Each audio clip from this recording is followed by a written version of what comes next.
Hello बच्चों। तो आज एक बच्चे का मैसेज था कि मेंस्ट्रुअल साइकिल सर समझ में नहीं आया है। एक बार जैसे रिवीजन क्लास बाकी की बहुत अच्छे से समझ में आ रहे हैं, इसको भी समझा दीजिए। तो आज हम लोग बात करने वाले हैं मेंस्ट्रुअल साइकिल। देखो डिटेल लेक्चर ऑलरेडी हमने प्रोवाइड करा रखा है। मेंस्ट्रुअल साइकिल समझने के पहले कुछ चीजें समझनी जरूरी है। भाई ये क्या है? फीमेल जेनाइटल ऑर्गन है, ठीक। इसमें क्या है, हमको देखो दो चीजों की जरूरत पड़ेगी, दो चीजें समझनी जरूरी है। एक होता है ओवरी। क्या होता है? Ovary, right. ओवरी के क्यों जरूरत पड़ेगी? क्योंकि जो मेंस्ट्रुअल साइकिल का एक पार्ट है वो ओवरी में जाता है, दूसरा पार्ट यहां पे चलता है यूटरस में। किसमें? यूटरस में चालू होता है, ठीक। तो दो चीजों की जरूरत पड़ती है यूटरस की। अब ये दो चीजें हम देखेंगे। क्या? पहला चीज है ओवरी में क्या चेंजेस हुए। दो ही चीजों में चेंजेस होते हैं, बाकी और कहीं कोई चेंज नहीं होता, ठीक। एक ओवरी में, एक यूटरस में। तो क्या चेंजेस है वही हमको देखने हैं। दूसरा चेंज होता है यूटरस में, ठीक। तो इन दोनों का चेंज, ओवरी का चेंज हम यहां पे देख लेंगे, यूटरस का चेंज हम इसमें देखेंगे। इसके पहले एक छोटी सी चीज की, भाई कोई ना कोई हार्मोन होगा जो इसको रेगुलेट कर रहा होगा। जो मेंस्ट्रुएशन साइकिल है, जो मेंस्ट्रुअल साइकिल है, वो कैसे होता है एग्जैक्टली देखो पहली चीज तो यह कितने 28 डेज का साइकिल होता है। कहीं कहीं पे 30, कहीं कहीं 35 डेज, कहीं कहीं 40। इस पे डिपेंड करता है कि क्लाइमेटिक कंडीशन किस तरीके से है, ठीक। दूसरी बात ये कि सबसे पहले भाई 12 से लेके कहीं कहीं 12 साल पे प्यूबर्टी आ जाती है। भाई सबसे पहला जब पीरियड आता है, सबसे फर्स्ट जो पीरियड रहता है, यानी मेंस्ट्रुएशन सबसे पहला होता है, वो करीब जो है 12 से 13 साल की उम्र में, कहीं कहीं 14 साल की उम्र में। और जो सबसे पहली बार आता है उसको बोलते हैं मीनार्की। क्या बोलते हैं? मीनार्की, राइट। ये सबसे पहला जो मेंस्ट्रुएशन आता है उसको। और जो सबसे लास्ट मेंस्ट्रुएशन होता है ये लगभग 45 से 50 साल पे होता है, जिसको बोलते हैं मीनोपॉज। Menopause, right. तो पहला 12 से 13 साल पे, जिसको मीनार्की बोला। लास्ट कब है? लास्ट आता है 45 से 50 साल पे, जिसको बोलते हैं मीनोपॉज। मींस इस देखो इस मीनार के पहले प्रेगनेंसी नहीं हो सकती, इस मीनोपॉज के बाद प्रेगनेंसी नहीं हो सकती। जो कुछ होना है इन्हीं दोनों के बीच में होना है, ठीक। तो यही। और इस मीनार्की के पहले भी मेंस्ट्रुएशन नहीं था, इस मेनोपॉज के बाद में भी नहीं होगा, राइट। इसका मतलब जो भी प्रेगनेंसी या फर्टिलाइजेशन का रिलेशन है वो सीधा सीधा किससे है? मेंस्ट्रुअल साइकिल से। तो वो ये मेंस्ट्रुअल साइकिल इन दोनों के बीच में ही चलता है, पहला मीनार्की और लास्ट मेनोपॉज, राइट। इतनी चीज समझ में आ गई। अब कुछ हार्मोन्स हैं जो रेगुलेट करते हैं इसको। एक तो देखो हमारा जो मेन सेंटर है हाइपोथैलेमस। हाइपोथैलेमस, देखो ये सब चीजें नोट करते चलो, चीजें आसान से यहीं के यहीं ये लेक्चर क्लियर हो जाएगा। हाइपोथैलेमस है, हाइपोथैलेमस रिलीज करता है GnRH, GnRH, gonadotropic releasing hormone. ये स्टिमुलेट करता है एंटीरियर पिट्यूटरी को, एंटीरियर पिट्यूटरी को स्टिमुलेट करता है। और एंटीरियर पिट्यूटरी दो हार्मोन सिक्रीट करता है, दो हार्मोन। एक होता है FSH, दूसरा होता है LH। LH बोले तो ल्यूटिनाइजिंग हार्मोन, FSH बोले तो follicular stimulating hormone. Follicular stimulating hormone क्या करेगा? जाहिर सी बात है फॉलिकल को मेंटेन करेगा या फॉलिकल का डेवलपमेंट करने में मदद करेगा, ठीक। ल्यूटिनाइजिंग हार्मोन क्या करता है? ये ल्यूटियल फेज, इसमें एक फेज होती है ल्यूटियल फेज, हम बात करेंगे, जिसमें कार्पस ल्यूटियम बनता है, उसके मेंटेनेंस के लिए जरूरी होता है ल्यूटिनाइजिंग हार्मोन। अभी हम देखेंगे इस चीज को, ठीक। अब ये फॉलिकल क्या करता है? ये भी एक तरह की एंडोक्राइन ग्लैंड है, क्योंकि हमने बात की थी कि जो गोनैड्स होते हैं वो हमारे एंडोक्राइन एक्सोक्राइन दोनों तरीके से काम करते हैं, राइट। यानी हेटेरोक्राइन ग्लैंड में गोनैड्स भी आते हैं। तो एंडोक्राइन इसकी वजह से, फॉलिकल की वजह से, फॉलिकल क्या रिलीज करता है? फॉलिकल रिलीज करता है हमारा एस्ट्रोजन, एस्ट्रोजन रिलीज करता है। ये ल्यूटिनाइजिंग हार्मोन मेंटेन किसको करता है? कार्पस ल्यूटियम को। और ये जो कार्पस ल्यूटियम है ये भी दो हार्मोन सिक्रीट करता है, दो हार्मोन सिक्रीट करता है। उसको बोलते हैं एस्ट्रोजन, दूसरे को बोलते हैं प्रोजेस्टेरॉन। अब ध्यान से समझने वाली बात है कि इससे भी एस्ट्रोजन रिलीज हो रहा है, इससे भी एस्ट्रोजन रिलीज हो रहा है, दोनों में फर्क क्या है? वो फर्क यही समझ लो, नहीं तो यहां कंफ्यूजन होगा। जो फॉलिकल से, जो ओवरी के फॉलिकल से, ओवरी के फॉलिकल से जो एस्ट्रोजन रिलीज हो रहा है इसको बोलते हैं गुड एस्ट्रोजन।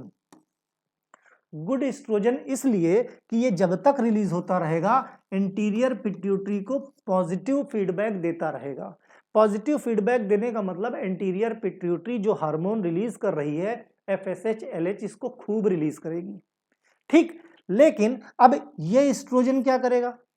ये एस्ट्रोजन का काम होता है, ये खराब वाला यानी बैड एस्ट्रोजन है। क्यों? क्योंकि ये एस्ट्रोजन जैसे कार्पस ल्यूटियम से रिलीज होता है ये एंटीरियर पिट्यूटरी को निगेटिव फीडबैक देता है, मींस टांग खींचने का। निगेटिव फीडबैक मतलब ना ये काम मत करो, ये अच्छा नहीं है, मत सिक्रीट करो। तो जैसे ही इसका रिलीज शुरू होता है निगेटिव फीडबैक जाता है और anterior pituitary follicular stimulating hormone और ल्यूटिनाइजिंग हार्मोन को क्या करती है? रिलीज कम कर देती है। मींस ये निगेटिव फीडबैक देता है कि बढ़िया बात नहीं है, और ये अच्छा वाला होता है, ठीक। तो इसके रिलीज होते ही FSH और LH का लेवल डाउन हो जाता है, और जब तक ये रिलीज होता रहता है तब तक FSH और LH का रिलीज बढ़ता जाता है। क्लियर? ये चीज ध्यान रखो। अब हम शुरू करते हैं अपना ये मेंस्ट्रुएशन का। मेंस्ट्रुएशन का देखो ये पहला दिन है, ठीक, ये पहला दिन हो गया, इसको हमने 28 डेज माना, 28 डेज, ठीक। यहां से शुरू करते हैं, इन दोनों के बीच का टाइम हम लेते हैं, बीच में करें तो इसको हमने कहा 14 डेज। कब? 14 डेज। अब देखो ध्यान से, यहां पे डेवलपमेंट ओवरी में मेंस्ट्रुएशन में क्या डेवलपमेंट होगा और यूट्रस में क्या डेवलपमेंट होगा उसकी बात करते हैं। शुरुआत करते हैं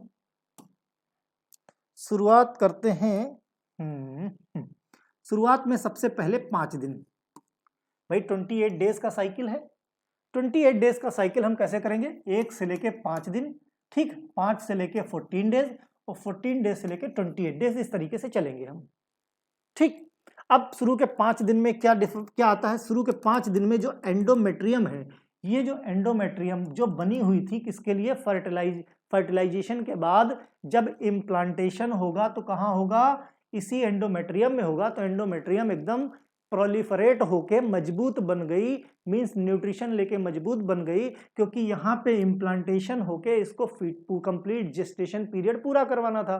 कुछ लोगों का देखते होगे, सुने होगे कि मिसकैरेज हो जाता है। उस कंडीशन में होता क्या है कि ये जो एंडोमेट्रियम की वॉल है ये बड़ी स्ट्रांग नहीं बन पाती है, तो उस केस में जेस्टेशन पीरियड फीटस कंप्लीट यहाँ नहीं कर पाता है, इसलिए मिसकैरेज के चांसेस हो जाते हैं, राइट। अब ये पूरी तरीके से क्यों नहीं बन पाती? क्योंकि इसके पीछे इसके डेवलपमेंट के लिए रिस्पॉन्सिबल होता है हार्मोन कौन?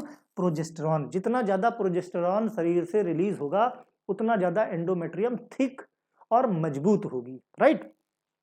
ये बात समझ में आई? तो अब देखो भाई शुरुआत के 5 दिन में क्या होता है? ब्लीडिंग होती है। तो ब्लीडिंग में क्या होता है? जो यहाँ पे ब्लड वेसल्स थी, जो म्यूकस था, जो एग था, वो सब रेप्चर हो गया, रेप्चर होके वो ब्लीडिंग के थ्रू निकल गया। इसको हम बोलते हैं मेंस्ट्रुएशन फेज। क्या बोलते हैं? मेंस्ट्रुएशन फेज,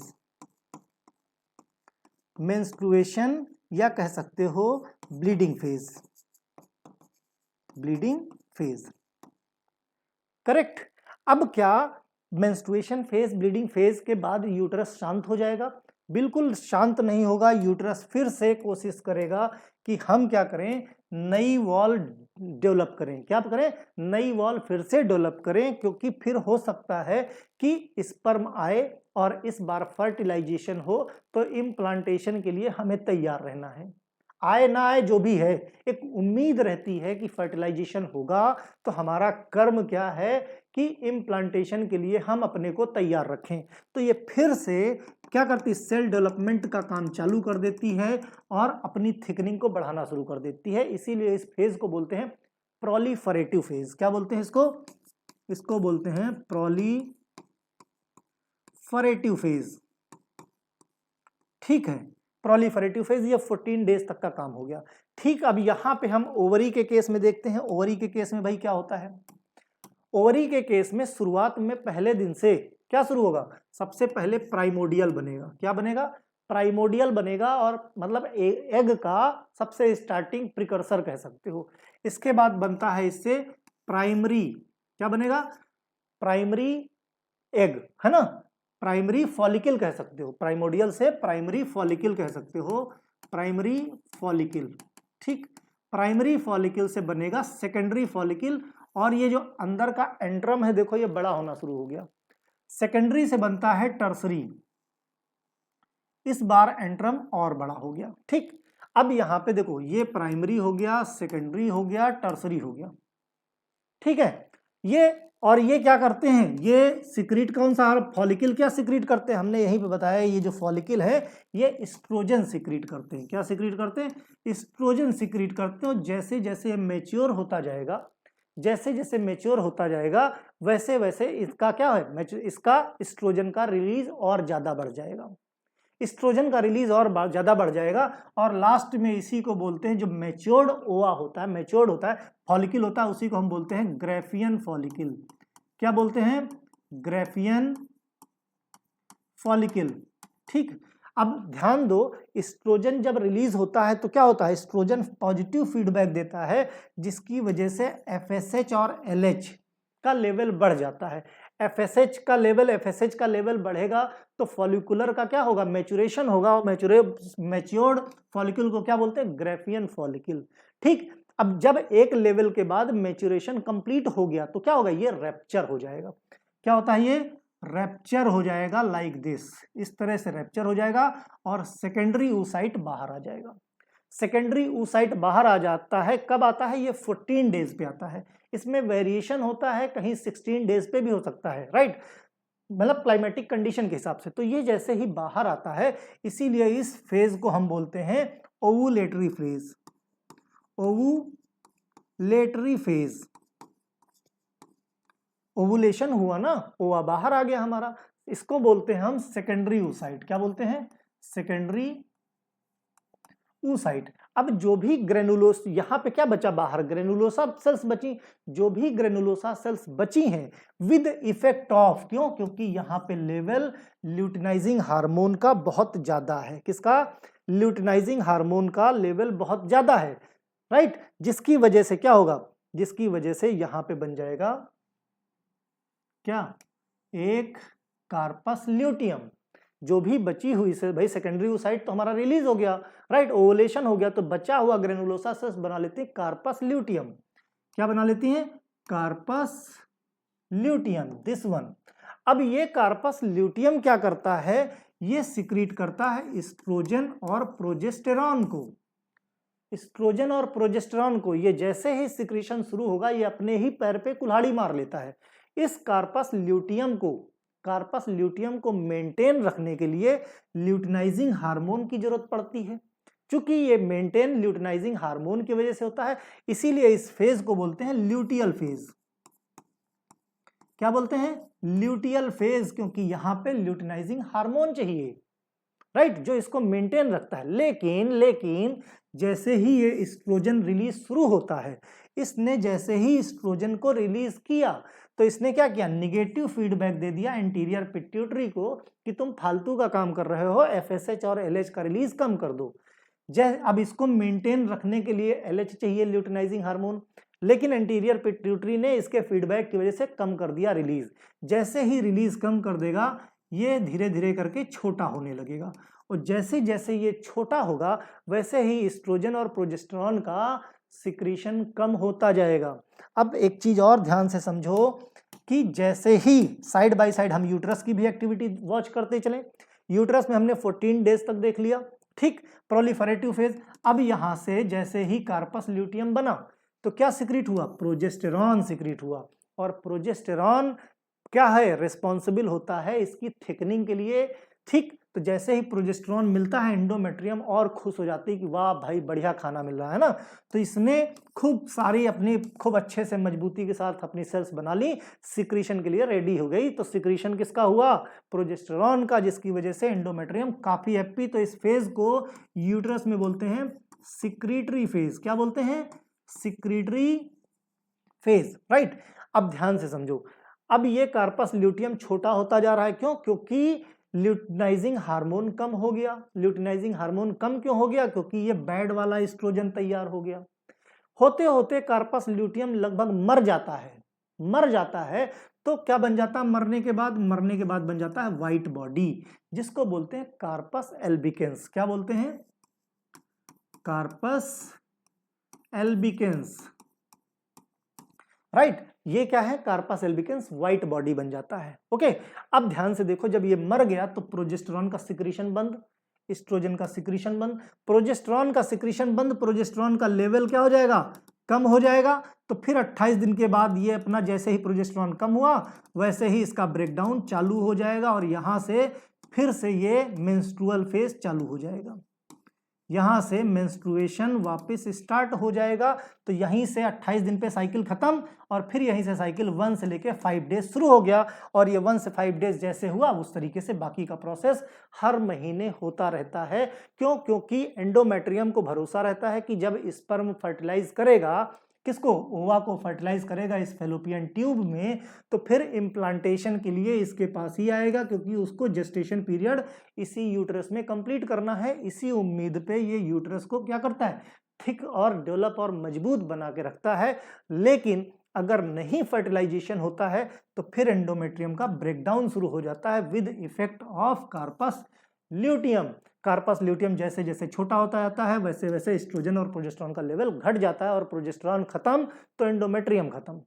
एंडोमेट्रियम मिसकैरेज उन्हीं फीमेल्स में ज्यादा होता है जहां पे प्रोजेस्टेरॉन कंडीशन, देखो बहुत सारी कंडीशंस हो सकती हैं मिसकैरेज की, लेकिन ज्यादातर जो चांसेस समझ में आते हैं वो यही है कि अगर प्रोजेस्टेरॉन का लेवल कम हो गया, प्रोजेस्टेरॉन का लेवल कम होगा तो एंडोमेट्रियम की थिकनिंग प्रॉपर नहीं हो पाएगी।